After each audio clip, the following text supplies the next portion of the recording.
आज हम बात करने वाले हैं change your brain every day bye Daniel एमन बुक के बारे में। रात के 9 बजे थे। हावड़ा स्टेशन की भीड़, चाय की रेहड़ियों की खनक और ट्रेन के हॉर्न की गूंज एक अजीब सा म्यूजिक बना रहे थे। अर्जुन दास अपनी नीली रेलवे यूनिफॉर्म में हावड़ा मुंबई मेल के स्लीपर कोच की तरफ बढ़ रहा था। उसका चेहरा थका हुआ था, आंखों के नीचे काले घेरे और कंधे झुके हुए, जैसे कोई भारी बोझ ढो रहा हो। टिकट चेकर की जॉब जो कभी उसे गर्व से भरी लगती थी, अब बस एक रूटीन थी। हर दिन वही चेहरों की भीड़, वही शिकायतें और वही खालीपन जो उसे रात को सोने न देता। लेकिन आज कुछ अलग था। आज उसका दिल तेज धड़क रहा था, जैसे कोई अनजाना डर उसे घेर रहा हो। अर्जुन ने अपनी जेब से मोबाइल निकाला। स्क्रीन पर मिस्ड कॉल थी मीना की, उसकी मंगेतर जो पिछले हफ्ते से उससे नाराज थी। तुम हर वक्त उदास क्यों रहते हो अर्जुन? यूपीएससी छोड़ दो, लाइफ में और भी चीजें हैं। मीना की बातें उसके दिमाग में गूंज रही थी, लेकिन छोड़ देना इतना आसान कहाँ था। 3 बार यूपीएससी का एग्जाम फेल करना कोई छोटी बात नहीं थी। हर फेल्योर ने उसके कॉन्फिडेंस को जैसे कुचल दिया था। उसे लगता था उसका दिमाग, उसकी सोच, सब कुछ रुक सा गया है। मैं फंस गया हूं, उसने खुद से कहा। मेरा ब्रेन अब काम नहीं करता। वो कोच S4 के दरवाजे तक पहुंचा, जहां यात्रियों की हल्की चहल पहल थी। एक बुजुर्ग औरत, जिसकी साड़ी का पल्लू जमीन को छू रहा था, अपनी सीट ढूंढ रही थी। अर्जुन ने उसकी तरफ देखा। उसके चेहरे पर एक अजीब सी शांति थी, जैसे वो इस दुनिया की भागदौड़ से बहुत दूर हो। उसने अर्जुन को देखा और मुस्कुराई। बेटा, मेरी सीट 23 है, साइड लोअर, थोड़ा चेक कर दो ना। उसकी आवाज में तमिल लहजा था, गर्म और मां जैसी। अर्जुन ने टिकट चेक किया और उसे सीट तक पहुंचाया। औरत ने अपना छोटा सा बैग रखा और एक स्टील का थर्मस निकाला। कॉफी लोगे? मैंने घर से बनाई है, फिल्टर कॉफी। अर्जुन को अजीब लगा। यात्री तो आमतौर पर शिकायत करते हैं, सीट गंदी है, पानी नहीं है, एसी खराब है। लेकिन ये औरत कॉफी ऑफर कर रही थी, वो भी रात के 9 बजे। उसने मना करने की सोची, लेकिन उसकी मुस्कान ने उसे रोक लिया। ठीक है आंटी, थोड़ा सा। उसका नाम था लक्ष्मी, लेकिन वो बोली, मुझे अम्मा बुलाओ, सब बुलाते हैं। अम्मा ने कॉफी डाली और उसकी खुशबू ने अर्जुन को एक पल के लिए सब कुछ भुला दिया। तुम उदास क्यों हो बेटा? अम्मा ने अचानक पूछा। अर्जुन चौंका। मैं उदास नहीं हूं, बस थक गया हूं। लेकिन अम्मा की आंखों ने जैसे उसकी झूठी बात को पकड़ लिया। थकान शरीर की होती है, लेकिन तुम्हारी आंखें कह रही हैं कि तुम्हारा दिल और दिमाग थक गया है। अर्जुन ने एक घूंट कॉफी पी और चुप रहा, लेकिन अम्मा रुकी नहीं। मैं भी एक वक्त पर ऐसी थी। मेरे पति की मौत के बाद मुझे लगा सब खत्म हो गया। मैं सुबह उठती थी, लेकिन जीने की वजह नहीं मिलती थी। लोग कहते थे, लक्ष्मी अब तुम्हारी उम्र हो गई, अब क्या बदलने वाली। लेकिन मैंने एक बात सीखी, हमारा दिमाग पत्थर का नहीं, मिट्टी का है। उसे गढ़ सकते हो, चाहे कितनी भी उम्र हो। अर्जुन को यह बात अजीब लगी। आंटी, मेरा मतलब अम्मा, दिमाग तो वही रहता है ना। जो आदतें बन गईं, जो फेलियर्स हुए, वो तो नहीं बदलते। मैंने यूपीएससी 3 बार ट्राई किया, हर बार फेल। अब लगता है मेरा ब्रेन बस रुक गया है। अम्मा ने हंसी, एक ऐसी हंसी जो बच्चों जैसी थी। बेटा, ये तुम्हारी सबसे बड़ी गलती है। तुम सोचते हो तुम्हारा दिमाग वही रहेगा जो आज है, लेकिन मैं बताती हूं, तुम हर दिन छोटे छोटे काम करके अपने दिमाग को बदल सकते हो। मैंने किया तो तुम क्यों नहीं? ट्रेन की खिड़की से बाहर अंधेरा था, लेकिन अम्मा की बातों में एक अजीब सी रोशनी थी। अर्जुन ने पूछा, आपने क्या किया अम्मा? कैसे बदला आपका दिमाग? अम्मा ने अपनी कॉफी का आखिरी घूंट लिया और बोली, मेरी कहानी लंबी है और ये ट्रेन भी लंबी चलने वाली है। अगर तुम वादा करो कि मेरी बात मानोगे तो मैं तुम्हें हर दिन एक नया तरीका बताऊंगी, लेकिन करना पड़ेगा, सिर्फ सुनना नहीं। अर्जुन को हंसी आई। आप कोई गुरु हो क्या अम्मा? उसने मजाक में कहा, लेकिन अम्मा का जवाब गंभीर था। गुरु नहीं, बस एक औरत हूं जिसने अपने दिमाग को दोबारा बनाया, और तुम भी बना सकते हो। अर्जुन ने सोचा। उसका मन कह रहा था कि यह सब बेकार है। किताबों में, इंटरनेट पर, हर जगह ऐसी बातें लिखी होती हैं, अपनी लाइफ बदलो, पॉजिटिव सोचो, लेकिन कुछ बदलता कहाँ है। फिर भी अम्मा की आंखों में एक भरोसा था जो उसे झकझोर रहा था। ठीक है अम्मा, मैं ट्राई करूंगा, लेकिन अगर ये काम नहीं किया तो आपकी कॉफी का बिल मुझे नहीं देना पड़ेगा, उसने हल्के से मुस्कुराते हुए कहा। अम्मा ने ताली बजाई।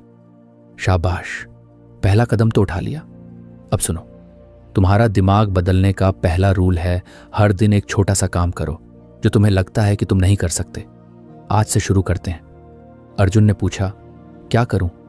कोई मेडिटेशन या जिम जाऊं? अम्मा ने सिर हिलाया। इतना बड़ा नहीं बेटा, छोटा शुरू करो।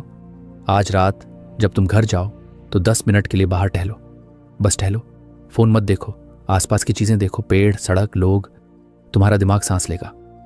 अर्जुन को यह बेकार लगा। बस टहलना, इससे क्या होगा? अम्मा ने कहा, यही तो बात है, तुम्हें लगता है बड़े बदलाव बड़े कामों से आते हैं, लेकिन दिमाग छोटे छोटे कदमों से बदलता है।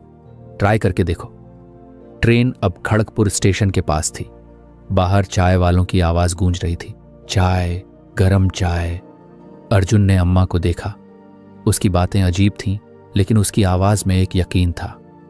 ठीक है अम्मा, मैं टहलूंगा, लेकिन कल आप मुझे बताना कि आपने क्या किया था। अगर आपको हमारी फ्री समरी अच्छी लगती है तो आप हमारे चैनल को सब्सक्राइब कर सकते हैं, हमारी मेंबरशिप खरीद सकते हैं या हमें यूपीआई के थ्रू सपोर्ट कर सकते हैं। अब समरी पर वापस चलते हैं।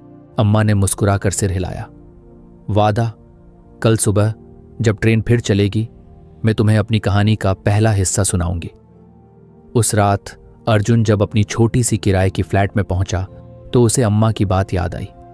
कोलकाता की गलियां शांत थीं, सिर्फ कुछ कुत्तों की भौंकने की आवाज थी।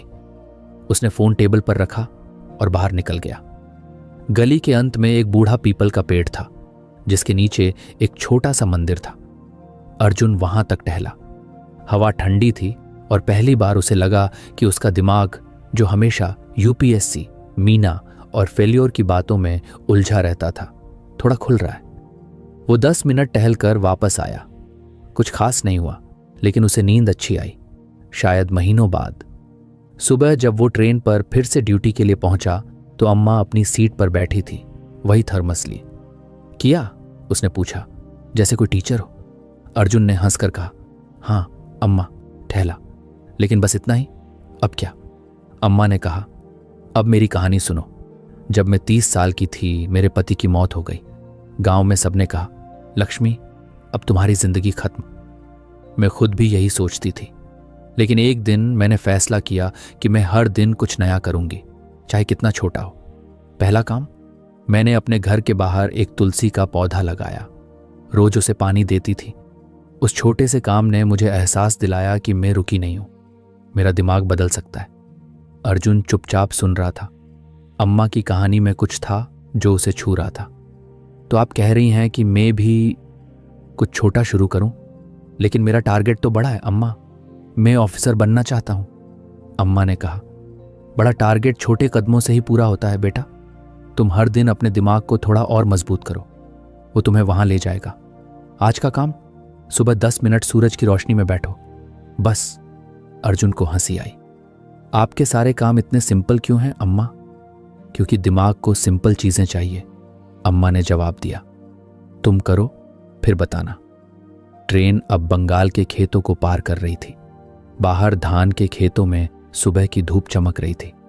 अर्जुन ने अम्मा को देखा, जो अपनी खिड़की से बाहर देख रही थी। उसे नहीं पता था कि यह छोटी सी मुलाकात उसकी जिंदगी को कैसे बदलने वाली थी, लेकिन कहीं ना कहीं उसके दिल में एक छोटी सी उम्मीद जाग रही थी, शायद वो सचमुच अपने दिमाग को बदल सकता है। सुबह की धूप कोलकाता के खेतों पर बिखरी हुई थी। हावड़ा मुंबई मेल धीरे धीरे अपनी मंजिल की ओर बढ़ रही थी और ट्रेन की खिड़कियों से हवा का हल्का सा झोंका अंदर आ रहा था। अर्जुन दास अपनी रेलवे यूनिफॉर्म में स्लीपर कोच S4 में टहल रहा था। उसका चेहरा आज हल्का सा बदला हुआ था। कल रात की टहलने की बात जो अम्मा ने उसे करने को कहा था, ने उसे कुछ अलग सा एहसास दिया था। वो एहसास बढ़ा नहीं था, बस एक छोटी सी चिंगारी जैसा, जो कह रहा था कि शायद वो अपने दिमाग को सचमुच बदल सकता है। लेकिन फिर भी उसके मन में एक शक था, क्या इतने छोटे छोटे काम सचमुच उसकी जिंदगी को बदल सकते हैं? वो अम्मा की सीट की तरफ बढ़ा। आज अम्मा अपनी साइड लोअर सीट पर नहीं थी। उसका थर्मस और छोटा सा बैग वहां रखा था, लेकिन वो गायब थी। अर्जुन ने आसपास देखा। कोच में ज्यादातर यात्री सुबह की नींद में थे, कुछ अपने फोन पर स्क्रॉल कर रहे थे। उसे थोड़ी चिंता हुई, कहीं अम्मा बीमार तो नहीं, उसने सोचा। तभी कोच के आखिरी छोर पर, जहां पैंट्री कार का दरवाजा था, उसे अम्मा की आवाज सुनाई दी। वो किसी से बात कर रही थी और उसकी हंसी हवा में तैर रही थी। अर्जुन वहां पहुंचा। अम्मा एक रेलवे पैंट्री कर्मचारी रमेश के साथ खड़ी थी। रमेश, जो 20-22 साल का होगा, एक स्टील की ट्रे में पराठे रख रहा था। अम्मा उससे तमिल में कुछ कह रही थी और रमेश हंस हंस कर जवाब दे रहा था, भले ही उसे तमिल समझ नहीं आ रही थी। अर्जुन को देखते ही अम्मा ने उसे बुलाया। आओ बेटा, रमेश को बता रही थी कि मेरे गांव में पराठे कैसे बनाते हैं। उसने कहा, वो ट्राई करेगा? अर्जुन ने हल्का सा मुस्कुराया।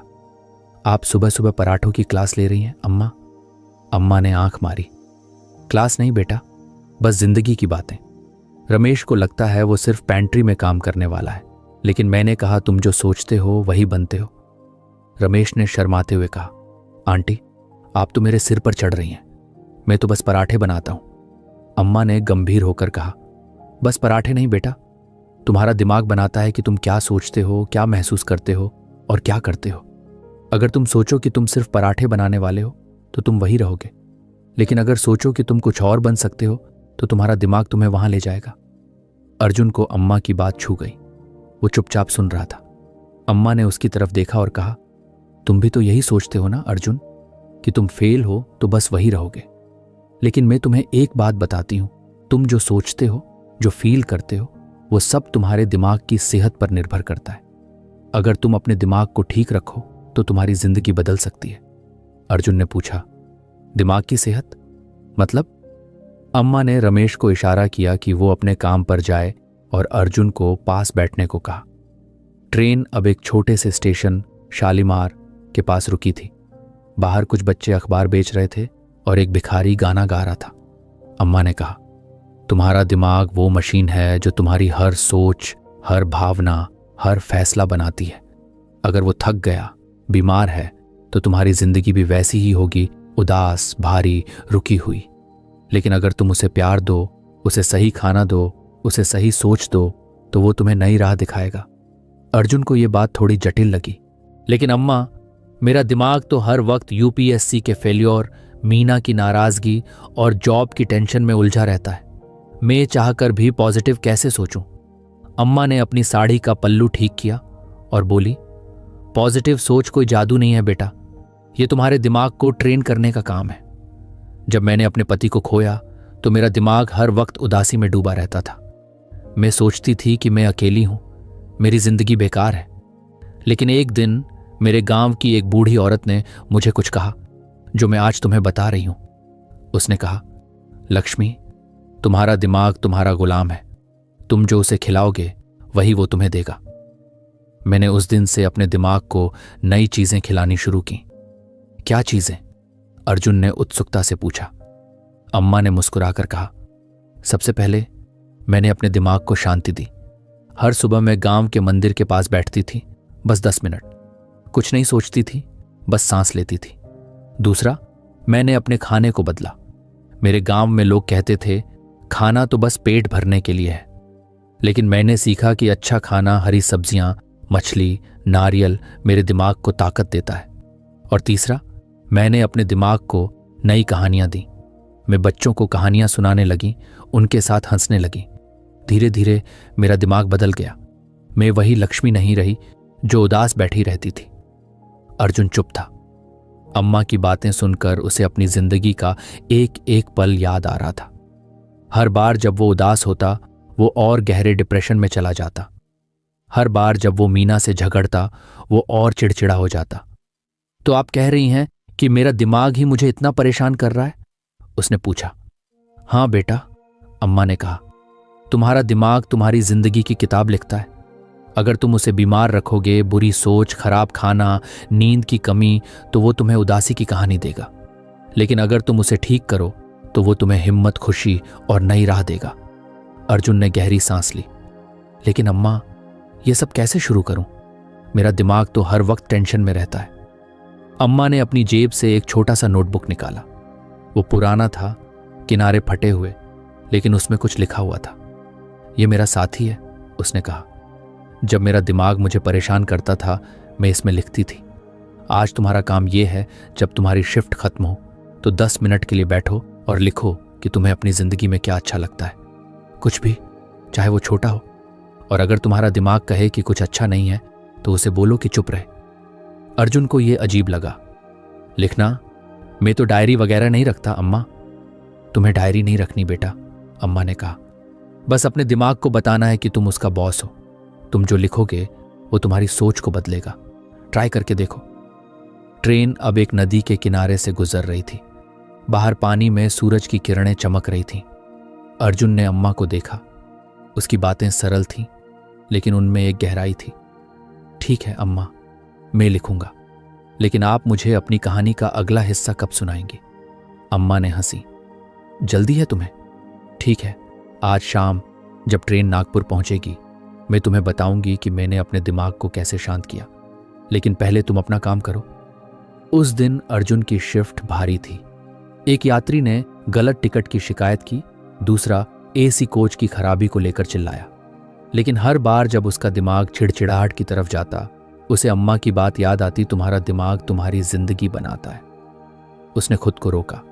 उसने एक यात्री की मदद की जो अपनी सीट ढूंढ नहीं पा रहा था, और उसे थोड़ा अच्छा लगा। शाम को जब ट्रेन नागपुर स्टेशन के पास रुकी, अर्जुन अपनी शिफ्ट खत्म करके अम्मा की सीट पर गया। लेकिन अम्मा वहां नहीं थी। उसका थर्मस और बैग गायब थे। अर्जुन को अजीब सा लगा। कहीं उतर तो नहीं गई, उसने सोचा। तभी रमेश, पेंट्री वाला, उसके पास आया। अर्जुन भाई, वो आंटी प्लेटफॉर्म पर है, कह रही थी तुम्हें बुलाऊं। अर्जुन प्लेटफॉर्म पर पहुंचा। अम्मा एक बेंच पर बैठी थी। उसके पास एक छोटा सा पैकेट था जिसमें से संतरे की खुशबू आ रही थी। ये लो, उसने कहा, और एक संतरा अर्जुन की तरफ बढ़ाया। खाओ, तुम्हारा दिमाग थक गया होगा। अर्जुन ने संतरा लिया और बैठ गया। आप यहां क्यों अम्मा? कोच में क्यों नहीं? अम्मा ने आसमान की तरफ देखा। मुझे हवा चाहिए थी बेटा, और तुम्हें भी। अब बताओ, लिखा कुछ? अर्जुन ने शर्माते हुए कहा। हाँ लिखा, लेकिन ज्यादा नहीं। मैंने लिखा कि मुझे कोलकाता की गलियां पसंद हैं और मीना की मुस्कान, बस इतना ही। अम्मा ने ताली बजाई। शाबाश, ये छोटा सा कदम है, लेकिन तुमने अपने दिमाग को बताया कि तुम उदासी से ज्यादा हो। अब मेरी कहानी सुनो।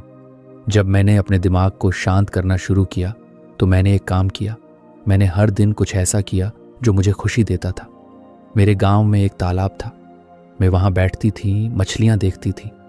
उसने मेरे दिमाग को शांति दी। तुम भी ऐसा कुछ करो अर्जुन, अपने दिमाग को खुशी दो। अर्जुन ने पूछा, लेकिन अम्मा, मेरी जिंदगी में खुशी कहाँ है? सब कुछ तो टेंशन है। अम्मा ने उसका हाथ थपथपाया। खुशी छोटी चीजों में है बेटा, तुम्हें बस उसे ढूंढना है। ट्रेन अब फिर से चलने वाली थी। अर्जुन और अम्मा वापस कोच में लौटे। लेकिन अर्जुन के मन में एक सवाल था, क्या वो सचमुच अपने दिमाग को खुशी दे सकता है? और अगर हाँ, तो वो अगला कदम क्या होगा? नागपुर स्टेशन की हलचल अब पीछे छूट चुकी थी। हावड़ा मुंबई मेल अपनी रफ्तार पकड़ रही थी और ट्रेन की खिड़कियों से महाराष्ट्र के सूखे खेत और छोटे छोटे गांव नजर आ रहे थे।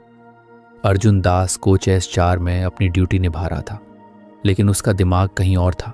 अम्मा की बातें उसके दिमाग को शांत करने, उसे खुशी देने की बातें उसके मन में बार बार घूम रही थीं। कल रात उसने सचमुच एक छोटा सा नोटबुक खरीदा था और उसमें लिखा था कि उसे कोलकाता की बारिश और मीना की हंसी पसंद है। ये छोटी सी हरकत उसे बेवकूफ़ी लगी थी, लेकिन कहीं ना कहीं उसे हल्कापन भी महसूस हुआ। आज सुबह उसने अम्मा को ढूंढने की कोशिश की, लेकिन वो अपनी सीट पर नहीं थी। उसका थर्मस और बैग भी गायब थे। अर्जुन को थोड़ा अजीब लगा। कहीं अम्मा उतर तो नहीं गई, उसने सोचा। लेकिन फिर उसे याद आया कि अम्मा ने कहा था कि वो इस ट्रेन से मुंबई तक जा रही है। वो कोच के आखिरी छोर तक गया, जहां पेंट्री कार का दरवाजा था। वहां रमेश, पेंट्री कर्मचारी, कुछ बर्तन साफ कर रहा था। रमेश, वो आंटी को देखा? अर्जुन ने पूछा। रमेश ने सिर हिलाया। नहीं भाई, सुबह से नहीं दिखी, शायद किसी और कोच में गई हो। अर्जुन ने मन ही मन सोचा कि अम्मा कहीं गायब ना हो जाएं। उसकी बातें, उसकी मुस्कान और उसका यकीन ये सब अर्जुन के लिए अब अहम हो गया था। वो वापस कोच में लौटा और अपनी ड्यूटी शुरू की, लेकिन उसका मन बेचैन था। दोपहर के करीब जब ट्रेन भुसावल स्टेशन के पास रुकी, अर्जुन को एक यात्री ने बुलाया। साहब, कोच S2 में एक बुजुर्ग औरत को चक्कर आया है, आप देख सकते हैं। अर्जुन का दिल तेजी से धड़का। वो दौड़ता हुआ S2 की तरफ गया। वहां एक सीट पर अम्मा बैठी थी। उसका चेहरा पीला पड़ गया था। उसके पास कुछ यात्री खड़े थे और एक महिला उसे पानी पिला रही थी। अर्जुन ने जल्दी से पास पहुंचकर पूछा, अम्मा, आप ठीक हैं? क्या हुआ? अम्मा ने हल्की सी मुस्कान दी, लेकिन उसकी आवाज कमजोर थी। बस थोड़ा चक्कर आया बेटा, ज्यादा चिंता मत करो। अर्जुन ने देखा कि अम्मा का थर्मस उसके बैग के पास रखा था, लेकिन उसका चेहरा वैसा नहीं था जैसा पहले था। उसने तुरंत कोच के अटेंडेंट को बुलाया और कहा कि स्टेशन पर डॉक्टर को बुलाएं। भुसावल स्टेशन पर एक स्थानीय डॉक्टर ट्रेन में आया। उसने अम्मा की नब्ज देखी, ब्लड प्रेशर चेक किया और कहा, इनका बीपी थोड़ा हाई है और शायद डिहाइड्रेशन भी है, लेकिन ज्यादा गंभीर नहीं। पानी पिलाइए और इन्हें आराम करने दीजिए। डॉक्टर ने कुछ दवाइयां दी और चला गया। अर्जुन ने अम्मा को उसकी सीट पर लेटने में मदद की। उसने पानी का बोतल खोला और अम्मा को पिलाया। आपने मुझे डरा दिया बुनम्मा, अर्जुन ने कहा। उसकी आवाज में चिंता थी। आप ठीक क्यों नहीं रहती? और ये कोच S2 में क्या कर रही थी? अम्मा ने हल्के से हंसी। अरे, मैं तो बस एक पुराने दोस्त से मिलने गई थी। वो इस कोच में है, लेकिन शायद ज्यादा चल लिया। बुढ़ापा है बेटा। उसकी आवाज में वही पुराना जोश था, लेकिन अर्जुन को कुछ गड़बड़ लगा। वो चुप रहा, लेकिन उसके मन में सवाल उठ रहे थे। जब अम्मा थोड़ा बेहतर हुई तो उसने अर्जुन को पास बैठने को कहा। तुम चिंता मत करो बेटा, मैं ठीक हूं, लेकिन आज तुम्हें एक जरूरी बात बताती हूं। अर्जुन ने ध्यान से सुना। अम्मा ने गहरी सांस ली और बोली, तुम्हारा दिमाग तुम्हारी सबसे कीमती चीज है। जैसे तुम अपने दिल का ख्याल रखते हो, वैसे ही अपने दिमाग का भी रखना पड़ता है। अगर तुम इसे नजरअंदाज करोगे तो ये तुम्हें धोखा देगा। अर्जुन ने भौहें सिकोड़ी। मतलब, दिमाग का ख्याल कैसे रखें? अम्मा ने कहा, जैसे डॉक्टर ने मेरा बीपी चेक किया, वैसे ही तुम्हें अपने दिमाग की सेहत की जांच करनी पड़ती है। मेरे गांव में लोग कहते थे पागलपन तो अचानक आता है, लेकिन मैंने सीखा कि दिमाग की बीमारी अचानक नहीं आती। वो छोटी छोटी चीजों से शुरू होती है। तनाव, नींद की कमी, खराब खाना, अकेलापन। अगर तुम इनका पहले से ध्यान रखो तो तुम अपने दिमाग को बचा सकते हो। अर्जुन को यह बात गहरी लगी। उसने पूछा, आपने ऐसा क्या किया अम्मा? आप तो कह रही थीं कि आपने अपनी जिंदगी बदली। अम्मा ने अपनी साड़ी का पल्लू ठीक किया और बोली, जब मेरे पति की मौत हुई तो मैं टूट गई थी, लेकिन कुछ साल बाद मुझे एहसास हुआ कि मेरा दिमाग धीरे धीरे कमजोर हो रहा था। मैं चीजें भूलने लगी थी, छोटी छोटी बातों पर गुस्सा आता था। मुझे डर लगा कि कहीं मैं अपने पिता जैसी ना हो जाऊं, जिन्हें आखिरी सालों में कुछ याद नहीं रहता था। मैंने एक वैद्य से बात की। उसने मुझे बताया कि दिमाग की सेहत को बचाने के लिए पहले से काम करना पड़ता है। मैंने उसी दिन से फैसला किया कि मैं अपने दिमाग की देखभाल करूंगी, जैसे कोई माँ अपने बच्चे की करती है। कैसे? अर्जुन ने उत्सुकता से पूछा। अम्मा ने कहा, मैंने सबसे पहले अपनी जिंदगी की बुरी चीजों को देखा। मैं बहुत तनाव लेती थी, क्योंकि गांव में लोग मुझे विधवा होने की वजह से ताने देते थे। मैंने उस तनाव को कम करने की कोशिश की। मैंने हर दिन मंदिर में समय बिताना शुरू किया, जहां मैं शांति महसूस करती थी। दूसरा, मैंने अपने खाने को बदला। मैंने तेल और चीनी कम की और हरी सब्जियां ज्यादा खाने लगी। तीसरा, मैंने नींद को ठीक किया। पहले मैं रात को जागकर पुरानी बातें सोचती थी, लेकिन मैंने खुद को रात 10 बजे सोने की आदत डाली। ये छोटी छोटी चीजें थीं, लेकिन इन्होंने मेरे दिमाग को ताकत दी। अर्जुन चुपचाप सुन रहा था। उसे अपने पिता की याद आई, जो हमेशा तनाव में रहते थे और आखिरी सालों में डिप्रेशन से जूझ रहे थे। अम्मा, मेरे पापा को भी ऐसा कुछ था। वो हमेशा चिंता करते थे और शायद इसलिए उनकी सेहत बिगड़ गई। क्या मैं भी ऐसा हो सकता हूं? अम्मा ने उसका हाथ थपथपाया। बेटा, यही तो बात है। अगर तुम आज से अपने दिमाग का ख्याल रखो तो तुम अपने पिता जैसा नहीं बनोगे, लेकिन इसके लिए तुम्हें पहले से काम करना होगा। जैसे डॉक्टर ने मेरा बीपी चेक किया, वैसे ही तुम्हें अपने दिमाग के रिस्क फैक्टर्स को समझना होगा। Risk factors? अर्जुन ने पूछा। हाँ, अम्मा ने कहा। मेरे लिए ये तनाव था, नींद की कमी थी और गलत खाना था। तुम्हारे लिए क्या है? सोचो, शायद तुम्हारा यूपीएससी का तनाव, शायद तुम्हारी नींद, शायद तुम्हारा खाना। इन सब को ठीक करो इससे पहले कि ये तुम्हारे दिमाग को नुकसान पहुंचाए। अर्जुन ने गहरी सांस ली। उसे एहसास हुआ कि उसकी जिंदगी में कई ऐसी चीजें थीं जो उसके दिमाग को नुकसान पहुंचा रही थीं।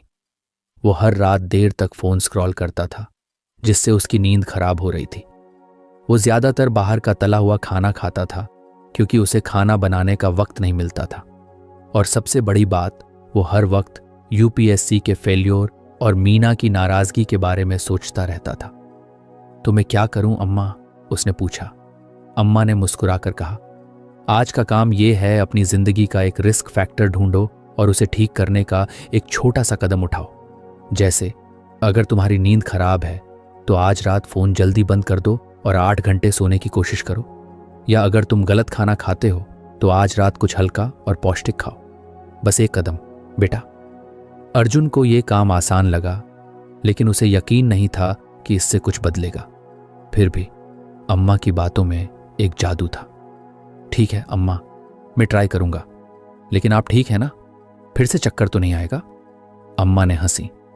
अरे, मैं तो बूढ़ी हड्डियों का ढांचा हूं, लेकिन अभी टूटने वाली नहीं। तुम बस अपने दिमाग का ख्याल रखो। उस शाम जब अर्जुन की शिफ्ट खत्म हुई, वो भुसावल स्टेशन के पास एक छोटी सी रेहड़ी पर रुका। वहां एक औरत सब्जी वाला सूप बेच रही थी। अर्जुन ने हमेशा वड़ा पाव या समोसा खाया था, लेकिन आज उसने सूप लिया। उसने सोचा, शायद ये मेरा पहला कदम है। सूप गर्म था और उसकी खुशबू ने उसे थोड़ा सुकून दिया। वापस ट्रेन में उसने अम्मा को फिर से ढूंढा। वो अब अपनी सीट पर थी, एक पुरानी किताब पढ़ रही थी। अर्जुन ने पास बैठकर कहा, अम्मा, मैंने सूप खाया और आज रात जल्दी सोने की कोशिश करूंगा, लेकिन आपकी कहानी का अगला हिस्सा? अम्मा ने किताब बंद की और बोली, कल बेटा, जब ट्रेन झलगांव पहुंचेगी, मैं तुम्हें बताऊंगी कि मैंने अपने दिमाग को और कैसे मजबूत किया। लेकिन आज अपने वादे पर टिके रहो। ट्रेन अब अंधेरे में दौड़ रही थी। बाहर सितारे चमक रहे थे और अर्जुन के मन में एक नई उम्मीद जाग रही थी। उसे नहीं पता था कि अम्मा की कहानी उसे कहां ले जाएगी, लेकिन वो तैयार था अपने दिमाग को बचाने के लिए और शायद अपनी जिंदगी को भी। जलगांव स्टेशन की सुबह शांत थी। हावड़ा मुंबई मेल कुछ देर के लिए रुकी थी और प्लेटफॉर्म पर आम और संतरे बेचने वालों की आवाजें गूंज रही थीं। अर्जुन दास अपनी रेलवे यूनिफॉर्म में कोच S4 की सीढ़ियों पर खड़ा था, एक गहरी सांस लेते हुए। कल रात उसने अम्मा की सलाह मानी थी, फोन जल्दी बंद किया और पहली बार महीनों बाद 8 घंटे की नींद ली। सुबह उसका दिमाग हल्का सा लगा, जैसे कोई पुराना बोझ थोड़ा कम हो गया हो। सूप का वो कटोरा जो उसने भुसावल में खाया था भी उसे याद आ रहा था। छोटी छोटी चीजें जो अम्मा उसे सिखा रही थीं शायद सचमुच काम कर रही थी, लेकिन अम्मा की सेहत की चिंता अभी भी उसके मन में थी। कल का चक्कर कोई छोटी बात नहीं थी। वो आज सुबह सबसे पहले अम्मा को देखने गया था। वो अपनी सीट पर थी, एक पुरानी साड़ी में, लेकिन उसका चेहरा थोड़ा थका हुआ लग रहा था। उसने अर्जुन को देखकर मुस्कुराया और कहा, क्या बात है बेटा, आज चेहरा चमक रहा है। अर्जुन ने हल्के से हंसी। नींद का जादू अम्मा, आपकी सलाह काम कर रही है। लेकिन आप ठीक है ना? अम्मा ने सिर हिलाया। हाँ, बूढ़ी हड्डियां थोड़ा शोर मचाती हैं, बस तुम अपनी ड्यूटी करो, मैं यहीं हूं। लेकिन अर्जुन को उसकी बात पूरी तरह यकीन नहीं हुआ।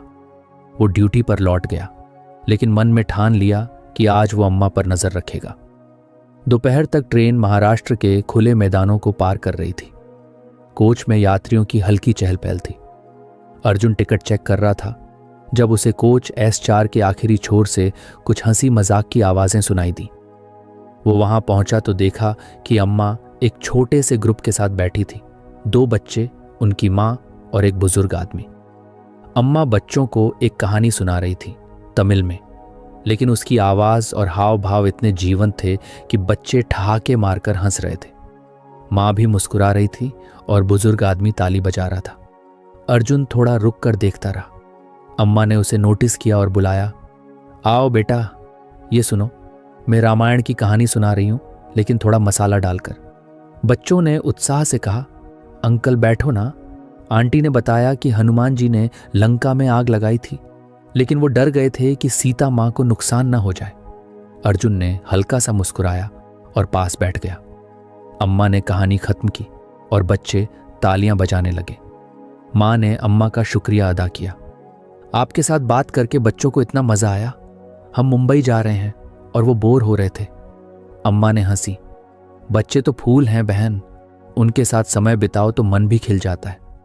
जब ग्रुप अपनी सीट पर लौटा, अर्जुन ने अम्मा से पूछा, आप हर किसी से ऐसे ही दोस्ती कर लेती हैं अम्मा? ये लोग तो आपको जानते भी नहीं थे। अम्मा ने अपनी छोटी ठीक की और बोली, बेटा, जिंदगी में लोग ही तो असली खजाना है। तुम अकेले रहोगे तो तुम्हारा दिमाग सूख जाएगा, लेकिन जब तुम दूसरों के साथ हंसते हो, बातें करते हो, तो तुम्हारा दिमाग जवान रहता है। अर्जुन को यह बात नहीं लगी। लेकिन अम्मा, मेरे पास दोस्त तो हैं, लेकिन मैं ज्यादा मिलता नहीं। जॉब, टेंशन, यूपीएससी, सब कुछ इतना उलझा हुआ है। और मीना भी मुझसे नाराज रहती है। मुझे लगता है मैं अकेला ही ठीक हूं। अम्मा ने गंभीर होकर कहा, यही तुम्हारी सबसे बड़ी गलती है अर्जुन। तुम्हारा दिमाग अकेलेपन में कमजोर हो जाता है। जैसे पौधे को पानी चाहिए, वैसे ही तुम्हारे दिमाग को प्यार, हंसी और दोस्ती चाहिए। मेरे गांव में जब मैं उदास थी, मैंने सबसे पहले लोगों से जुड़ना शुरू किया। मैं बच्चों को कहानियां सुनाती थी, बूढ़ों के साथ मंदिर में भजन गाती थी। उन रिश्तों ने मुझे बचाया। अर्जुन चुप रहा। उसे अपने दोस्तों की याद आई, वो कॉलेज के दोस्त जो अब शादीशुदा थे और अपनी जिंदगी में व्यस्त। उसका एक दोस्त रवि, जो रेलवे में ही काम करता था, अक्सर उसे बुलाता था कि साथ में चाय पिएं, लेकिन अर्जुन हमेशा बहाना बना देता था। और मीना, वो तो उससे इसलिए नाराज थी क्योंकि अर्जुन हर बात को अपने अंदर दबा लेता था। लेकिन अम्मा, उसने कहा, लोगों से जुड़ना इतना आसान नहीं है। अगर मैं मीना से बात करूं तो शायद हम फिर झगड़ पड़ें, और दोस्तों के पास वक्त कहां है। अम्मा ने उसका हाथ पकड़ा। बेटा, रिश्ते बनाने में वक्त लगता है, लेकिन वो तुम्हारे दिमाग को जिंदगी देते हैं।